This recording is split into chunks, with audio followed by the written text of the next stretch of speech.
panelists here to introduce themselves and what their work is, where they come from. Hi, everybody. I'm Joe Dinkin, here from Brooklyn, New York. Any Brooklynites here? And I'm the National Campaigns Director at the Working Families Party, which is an American progressive political organization that is, I think, most known for challenging the conservative and corporate-backed wing of the Democratic Party with progressive insurgent candidates in Democratic Party primaries. Alors, bonjour, je m'appelle Aurélie Lanctôt. Je suis chroniqueuse et journaliste pour le journal Le Devoir et pour la radio de Radio-Canada.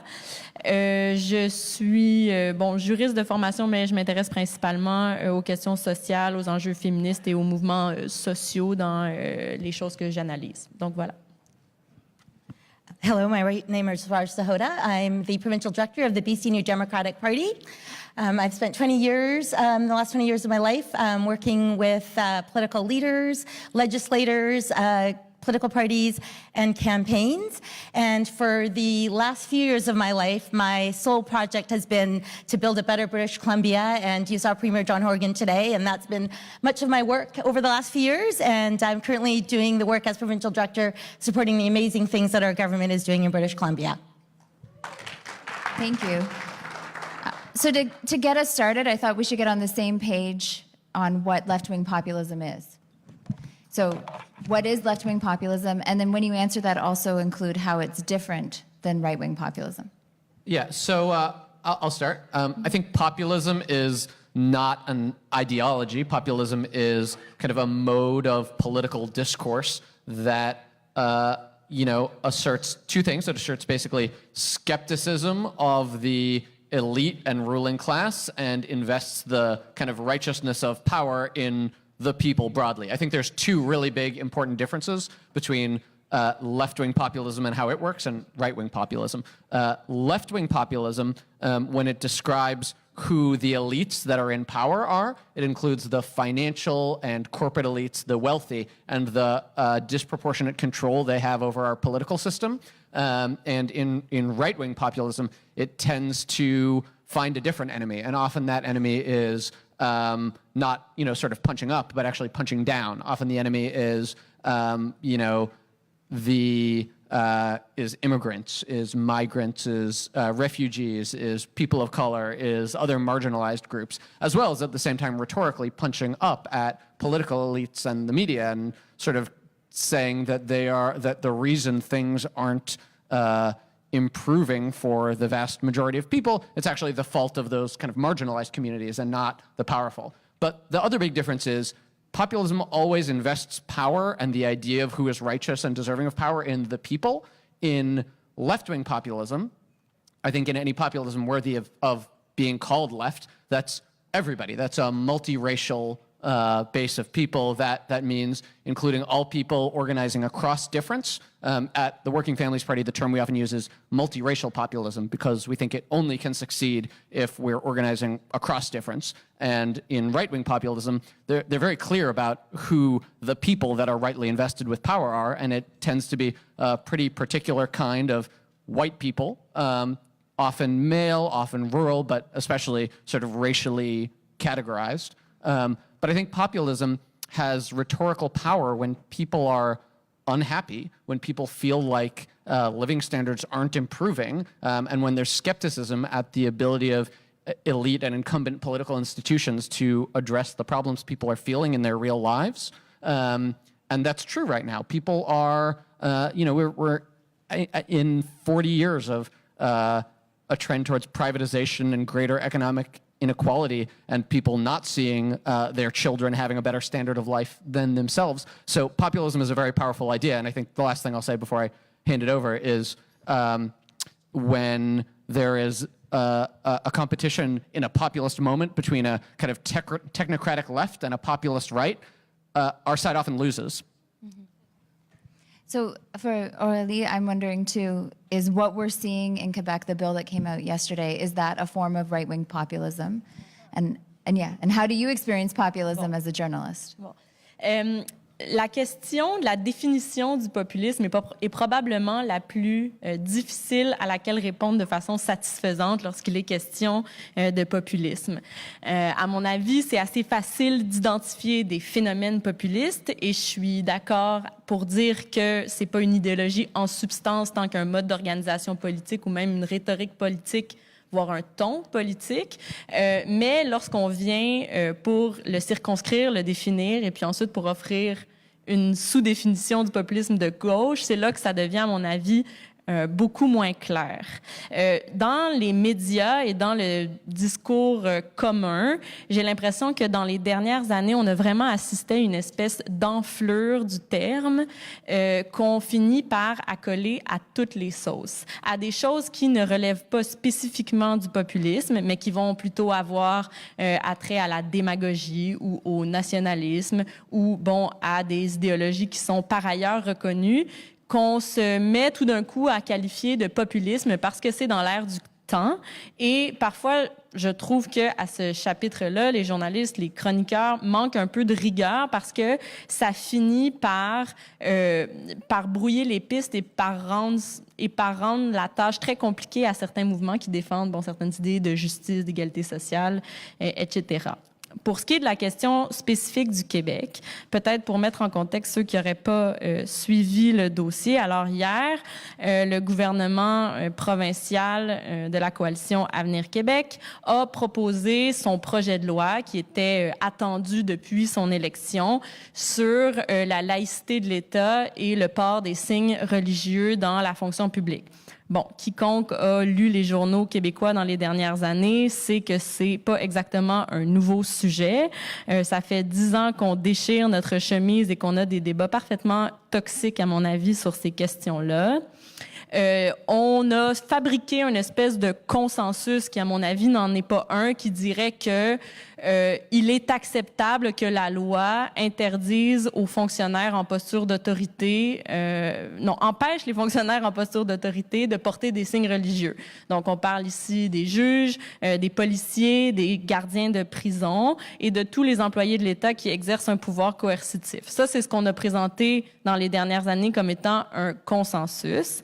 Et le projet de loi qui a été présenté hier par la coalition Avenir Québec étend l'interdiction du port des signes religieux aux enseignants des écoles publiques, qui dans les faits sont surtout des enseignantes, là, il faut bien le dire, et a aussi prévu explicitement dans son projet de loi une dérogation aux chartes québécoises et canadiennes des droits et libertés pour éviter que la loi ne soit contestée par voie judiciaire et qu'elle finisse par être invalidée. Ce qui est donc une admission que la loi, dans sa mouture actuelle, est anticonstitutionnelle. Bon, voilà le projet de loi qui nous a été présenté hier, sur le ton du calme le plus plat et le plus absolu, en nous disant que c'est la posture du compromis. On fait exactement ce qu'on avait dit qu'on ferait en campagne électorale, ce qui est vrai, par ailleurs, là. Et là, la question qui se pose, c'est est-ce qu'on a là le premier geste d'un gouvernement que certains aiment qualifier de populiste de droite? Moi, je trouve que la question illustre assez bien la confusion qu'on peut avoir par rapport au phénomène de populisme de droite. Moi, personnellement, je ne pense pas que le gouvernement de François Legault au Québec en ce moment est un gouvernement populiste de droite. Pourquoi? Parce que, bon, qui dit populisme dit critique des élites, des institutions en place, appelle aussi, au sentiment de la masse et à la constitution du peuple comme acteur premier de la joute politique, alors que le gouvernement de François Legault ne fait absolument pas ça. C'est un gouvernement par et pour les élites qui n'offre aucune critique des institutions en place. Donc, oui, certes, on a présenté un projet de loi qui méprise le droit, donc qui présente un certain mépris pour les institutions juridiques, mais je pense que c'est un bon exemple du péril à mettre hâtivement le qualificatif populiste sur une forme d'action populiste. C'est pas parce qu'un gouvernement agit en cassant du sucre sur le dos des minorités et de façon, à mon avis, immorale qu'il est nécessairement populiste. Voilà ce que je dirais pour l'instant. There's a little delay there. And for Raj, also, I'm wondering for you to talk about how you define left-wing populism, but to answer the question that it seemed like Premier Horgan was speaking to this morning when he responded to this idea that populism is pandering, potentially, right? It sounded like people have accused people who run on populist agendas or who have a populist agenda when they govern of pandering, but he described it instead as people power. Yeah, I think what he said is that, he didn't mean it in a pandering sort of way, that people are a superpower. And I think this goes to one of the marked differences between left-wing and right-wing populism is that left-wing populism, I think, sees our public institutions as a place where we can make change, that there is this belief in democracy and that we can revitalize and restore our public institutions and democracy and make them work for people. And that's, I mean, one of the things that we did in British Columbia when John said, you know, we're not here to win another government for the NDP. We're here to do the right things for British Columbia. I mean, I'm the director, so I'd like another German government because we have a lot to do. But one of the first things that we did, one of our campaign promises, was to bring in a referendum on proportional representation, so that people had to say, so that we could change the voting system, so that all parties could feel that they were more representative. So we've been trying to restore our democratic institutions in British Columbia and revitalize them and use them for good, and use them to make a real difference in people's lives. And I think that is a marked difference between right-wing and left-wing populism. And could we do sort of a rapid-fire listing? You could take a minute each, that's fine too, of what you think populist, so it's one example of what left-wing populism achieves. Like, what's an outcome of a left-wing populist government? You know, I think we just heard in Jagmeet's speech a little while ago, tax reform that shifts the burden from working people to the wealthy. I think so I think changing taxes. You know, one thing that I'm always very conscious of when I'm here in Canada is everybody in this room has health care. In America, that's not true, and almost everybody. It's much more completely so than in the States. So I think you know, universal provision of public services and policies that expand the basic standards of living for the vast majority of people, I think, are at the heart of a populist agenda. Est-ce qu'il faut parler d'un gouvernement qui a été élu ou d'une proposition politique d'un gouvernement pas nécessairement élu? Can you say it again? I missed it. Ah. Est-ce qu'il faut que ce soit une proposition populiste d'un gouvernement élu ou non élu? Ça peut être non élu. I see. So I think what you would, if you were covering an election, what would you describe as a populist proposal within that, whether it's hypothetical or real? Bon, ben, j'en aurais deux qui sont récentes, qui proviennent du contexte québécois, mais qui illustrent aussi la différence entre une mesure populiste de droite et une mesure populiste de gauche, à mon avis, mais tout en étant subtil. Bon, hier, il y a Manon Massé, co-porte-parole du Parti Québec solidaire, qui est venu vous parler. Je n'ai pas pu assister à la conférence, mais j'aimerais rappeler que pendant la campagne électorale de l'automne au Québec, Québec solidaire avait proposé une mesure très simple qu'il a mis de l'avant pendant l'ensemble de sa campagne électorale. Je ne sais pas si ça relevait d'une stratégie explicitement populiste ou non, mais qui, à mon avis, correspondait vraiment aux critères d'un populiste de gauche. On proposait d'inclure la couverture des soins dentaires, d'une bonne partie des soins dentaires à la couverture offerte par l'assurance maladie du Québec. L'idée étant que c'est un problème réel. L'accessibilité aux soins dentaires est très limitée au Québec et probablement partout au Canada. Ça vient parler à l'ensemble des gens de la classe moyenne, de la petite classe moyenne ou même des classes plus pauvres, peu importe leur origine, peu importe leur milieu de vie. Et ça a étonnamment marché. Ça a été un élément qui fait une critique d'une institution et qui vient coaliser un grand nombre d'intérêts puis un grand nombre de personnes qui sont intéressées par ce type de proposition-là, tout en renforçant les services publics. En contrepartie, il y a la coalition Avenir Québec qui a fait sa campagne électorale en mettant beaucoup de l'avant l'idée des maternelles 4 ans.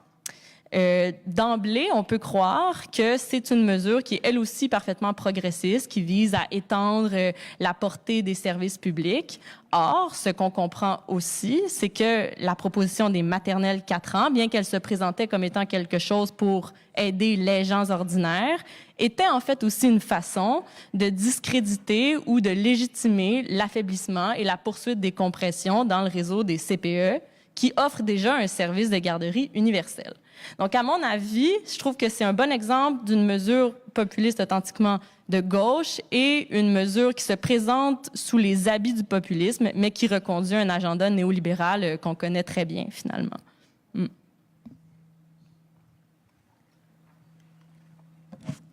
People have spoken so eloquently, but ultimately I think it comes down to addressing issues of economic inequality.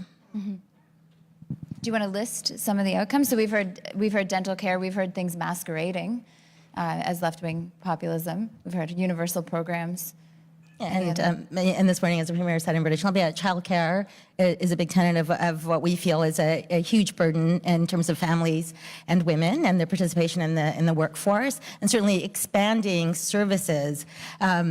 We have embarked on a huge program to build new hospitals and schools, the first time in 40 years, where communities are getting new services and badly needed services after decades of neglect. So it's real deliverables, right? It's not just theoretical. It's actually building new schools, putting in new buildings, and expanding programs. We're moving towards a dental program for children as well, and that'll be the first time that there's been a move towards universality on dental care in British Columbia. So, yeah, real practical, small and big things that are making a difference in people's everyday lives. And let me add one other kind of thing that I think is important to mention and comes up certainly a lot in the States, is political and democratic reforms, because if a populist movement is rooted in the idea that the rightful owners of power are the people, but you live in a political system that is overwhelmingly dominated by a small handful of massive political spenders,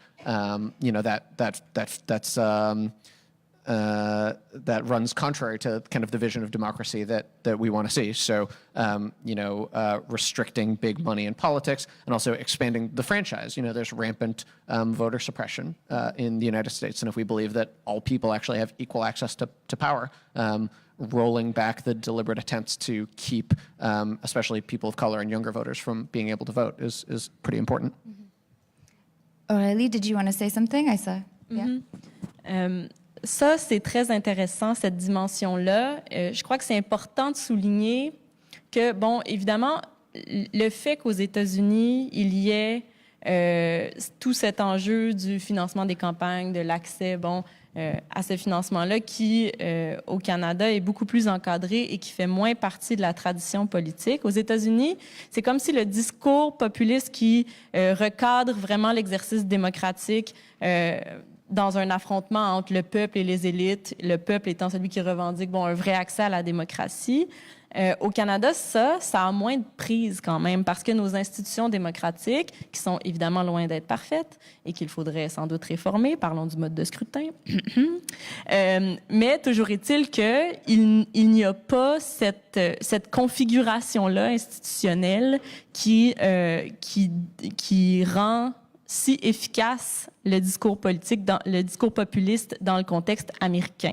Et j'ai l'impression que parfois, puisqu'on est si proche des États-Unis et que donc forcément on finit par recevoir énormément de l'actualité politique et même des tendances idéologiques qui proviennent des États-Unis, on a tendance à essayer de plaquer ce genre de discours-là dans notre contexte et je ne suis pas certaine que ça rencontre la même efficacité chez nous.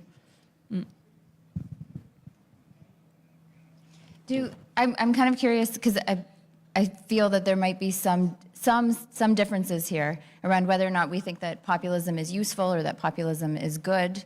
I'm wondering for people in the room here, do we think that it's a good thing to label ideas, progressive ideas, as populist ideas? There's some heads shaking. Do people think it is good? You want to put up your hand if you think saying that a part of our platform is populist is necessarily a good thing? If you don't, do you want to put up your hand? It's a couple of people. So there's a bit of a difference in the room. And what I heard from you, too, is that using a populist discourse isn't necessarily as effective in Canada. It seemed to be part of what you were proposing there. Mais c'est-à-dire, non, je crois que ça Non? peut avoir son efficacité si on ne fait pas simplement un calque de la façon dont ça se traduit aux États-Unis, ce qui est une tentation qui, à mon avis, est réelle. Après, sur la question de la nécessité d'étiqueter, moi, je ne sais pas dans quelle mesure stratégiquement c'est utile pour les gens qui sont dans les partis politiques. Je ne le sais pas, c'est pas mon domaine. Mais il y a un raisonnement qui, lui, provient d'un populisme de gauche qui me semble refléter les défis de notre époque. Et c'est celui proposé par la philosophe française Chantal Mouffe, qui est très proche du parti de Jean-Luc Mélenchon en France et qui propose l'analyse suivante en défendant un populisme de gauche. Elle va dire, écoutez, au sortir de la Deuxième Guerre mondiale, il y a eu une amélioration générale des conditions de vie qui a fait émerger un grand nombre de mouvements sociaux qui parlaient d'autre chose que de la condition ouvrière et qui complexifiaient la critique traditionnelle du capitalisme. Donc, les mouvements féministes, les mouvements antiracistes, les mouvements écologistes même. Or, au tournant des années 80, à mesure que se déployait partout l'agenda néolibéral, les conditions de vie des gens ont recommencé à devenir plus précaires et à ce moment-là, s'est posée la nécessité de trouver une nouvelle façon de coaliser les mouvements sociaux et les voix militantes diverses qui avaient émergé dans l'après-guerre. Donc, comment est-ce qu'on trouve un nouveau socle commun pour toutes les luttes? Et en ce sens-là, et si ça s'inscrit dans un agenda d'élargissement de la participation démocratique, la stratégie populiste est très efficace parce qu'elle en appelle à reconstituer une critique unifiée du capitalisme, mais formulée par plusieurs voix diverses et qui amène aussi une critique féministe et aussi une critique antiraciste, etc., etc. Et si on le comprend comme ça, je crois que le populisme de gauche, au-delà d'être juste une étiquette utile ou non, est surtout un outil qui décrit vraiment bien les dynamiques actuelles dans les mouvements sociaux. C'est comme un état de fait, à mon avis. Ou peut-être quelque chose à atteindre, je ne sais pas. Mais en ce sens-là, à mon avis, c'est au-delà d'être utile, c'est juste vrai. Does anybody want to respond or add? Yeah. Agree, totally. So there's also been a tension, it seems, sometimes between what you might put forward as a progressive populist position and an idea of what should be done. I don't know if that's clear. So there's things that I think sometimes people call pocketbook issues that seem like that they are pandering or that they're bad and they shouldn't be a priority for a government. They're not necessarily a progressive issue. Sometimes that comes up with discussions around road tolls or things that I won't necessarily open up here, but those are seen as progressive populist pieces that potentially could conflict with an idea that we should be prioritizing that might not have the same broad base of support. Does that make sense? Does anybody want to? Yeah, well, I'll say in the States, climate has been an issue that has, in a bunch of different, national contexts around the world, felt like it has pitted working class people against sort of ideological progressives and ideological left, and sort of climate activists versus workers. And it's sort of an old trope, but not necessarily always a true one. And I think in the context of the United States, for example, the idea of the Green New Deal is something that we've been talking a lot about recently, that has been something that Alexandria Ocasio-Cortez, political rock star of the moment, has been talking about. And I think what makes it such a powerful and also populist idea is that it both tackles the very urgent crisis of climate change with a solution that doesn't just assume that we all should kind of equally bear the cost, but actually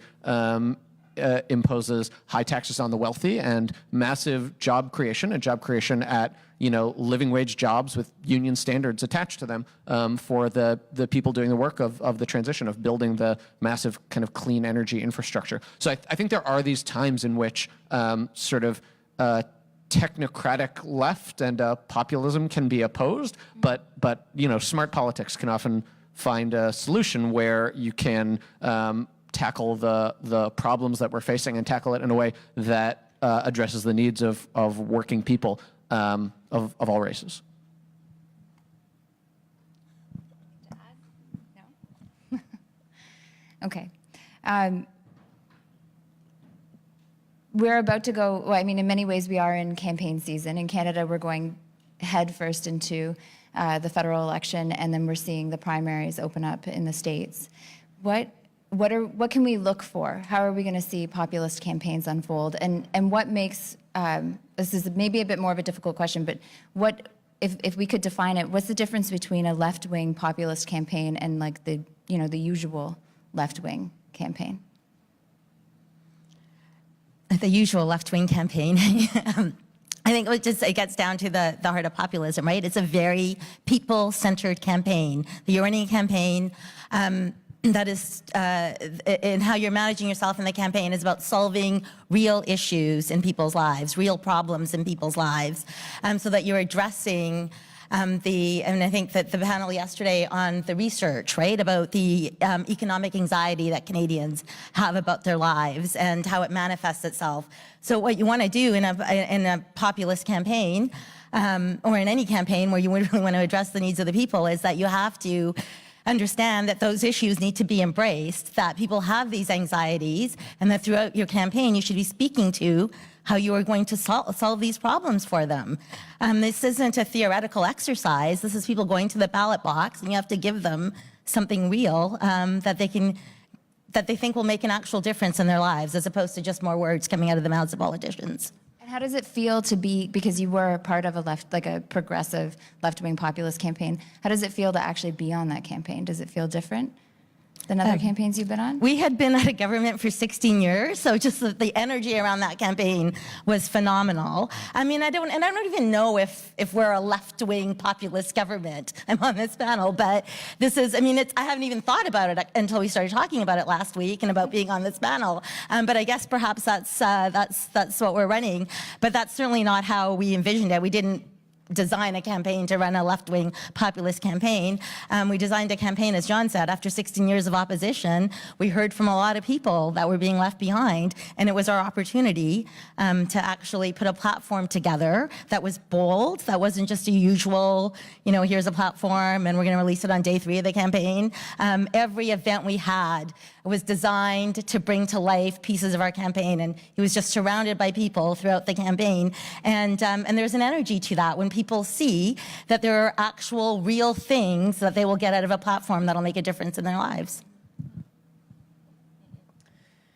Bon, moi, c'est sûr que sur les stratégies à adopter, je sais pas trop, mais si on joue un instant aux analystes, là, puis sans vouloir faire de la politique fiction ou jouer aux 10 heures de bonne aventure, une chose qui s'observe, c'est qu'en ce moment, partout en Occident, les solutions centristes qui ménagent la chèvre et le chou et qui se fondent sur une vision très technocratique de l'exercice politique échouent.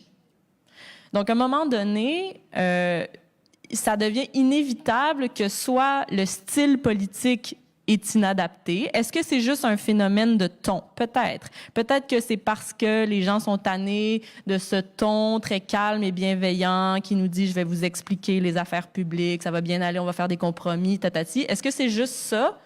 Ou alors c'est que l'époque et les défis qu'on rencontre aujourd'hui disqualifient ces solutions centristes-là? Moi, je pense que c'est plutôt ça. Dans le contexte de la crise écologique, il est évident qu'on ne peut plus se contenter des espèces de solutions mitoyennes qui tentent à la fois de sauver le capitalisme et le climat. Ça n'existe pas, c'est une opposition frontale. Et donc, les politiciens n'ont pas le choix de tenir compte de ça s'ils veulent être capables de répondre aux préoccupations de l'ensemble des citoyens. C'est même pas une posture idéologique, c'est juste si on veut répondre aux problèmes que rencontrent dès aujourd'hui les gens qui nous élisent, on n'a pas le choix de formuler une critique dite radicale des institutions, des modes de fonctionnement économique, de proposer des alternatives. Je crois que le Green New Deal est un excellent exemple. Probablement que si on l'avait au Canada, ça aurait peut-être une petite coche un peu plus socialiste, là, mais bon, c'est une autre histoire. Toujours est-il que ces espèces d'appels au calme et au refus des solutions audacieuses qui sont en rupture avec l'espèce de consensus néolibéral mou qui se vit partout depuis 30 ans et qui ne fait que détruire la société et l'ensemble des écosystèmes, on n'a pas le choix de passer à autre chose. Donc, j'ai l'impression que c'est vraiment par nécessité que les partis auront pas le choix de répondre à ça, que ce soit pour le meilleur ou pour le pire. Le meilleur étant des stratégies environnementales de transition énergétique avec une vision de la justice sociale. Les pires étant les stratégies de gens comme Donald Trump ou Viktor Orban. Là, tu sais. I'll say three things about looking at the Democratic field in the primary, Democratic primary for president.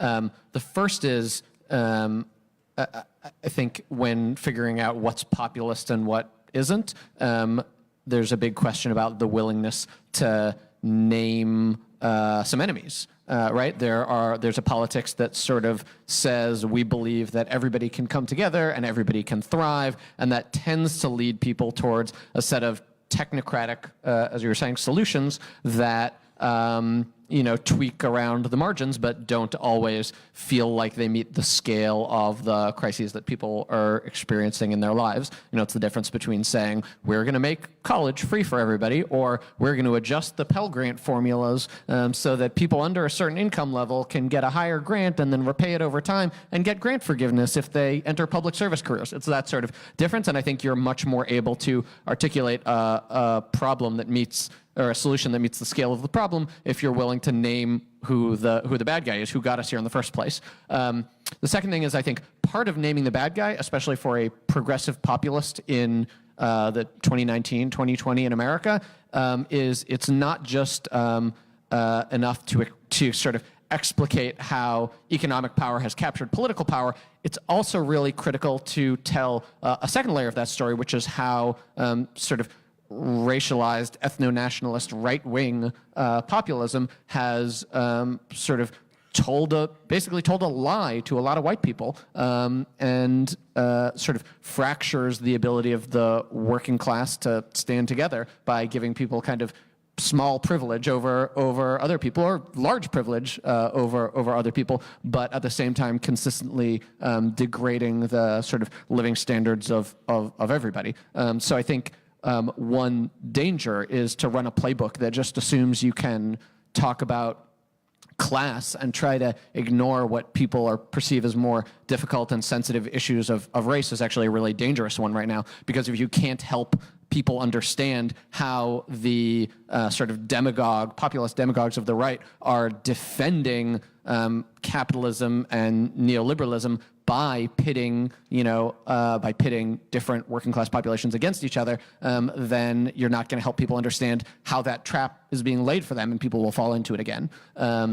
So that's the second thing I'll say. And then the third thing I'll say is, in a room like this, political activists and organizers and strategists, we talk a lot about ideology, and I don't really think ideology is always it's not so helpful to talk about ideology mostly as a sort of in the field when you're talking to voters. People don't necessarily care if you're a socialist or a populist or a Democrat or a leftist or a progressive, but people care about, one, whether the ideas that you're giving actually seem like they might fix a problem in their lives, and two, do they actually see you in their community? Do they see you representing the people like them? Do they see you addressing problems that face them? Do they see themselves in the campaign? Do they see themselves in the candidate? And I think that